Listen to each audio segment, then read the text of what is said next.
চাঁপাইনবাবগঞ্জে স্বাস্থ্যকেন্দ্রের ফটকে অবৈধ দোকান, প্রতিদিন আদায় হচ্ছে চাঁদা। চাঁপাইনবাবগঞ্জ থেকে আহসান হাবিবের পাঠানো প্রতিবেদনে দেখুন বিস্তারিত।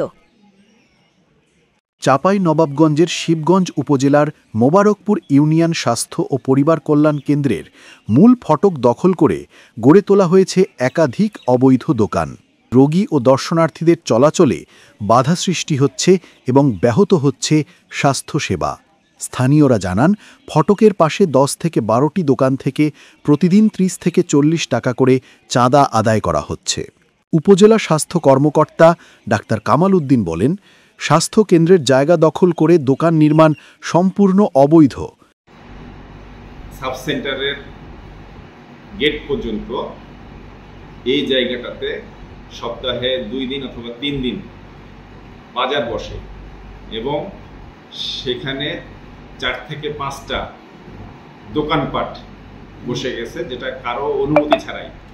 ইউএনও মোহাম্মদ আজহার আলী জানান, অভিযোগ পেলে তদন্ত করে দ্রুত ব্যবস্থা নেওয়া হবে। শুরুতেই আপনাদের মাধ্যমেই আমার নলেজে আসার পরে আমি সংশ্লিষ্ট ইউনিয়ন চেয়ারম্যান এবং আমাদের সহকারী কমিশনার ভূমিকে নির্দেশ দিয়েছি যে বিষয়টি সরজমিন যাচাই করে দেখে প্রকৃত যে বিষয় সেটি আমাকে জানানো। তো যেহেতু এটি সরকারি জায়গা, এখানে নতুন করে দোকানপাট করা বা কেউ দখল করা বা এখানে অবৈধ স্থাপনা করার কোনো সুযোগ নেই। যদি কেউ এই ধরনের কাজ করার সুযোগ নিতে চাই তাহলে আমরা তাকে আইনের আওতায় নিয়ে আসতে চাই। সেটির নির্দিষ্ট একটা জায়গা রয়েছে।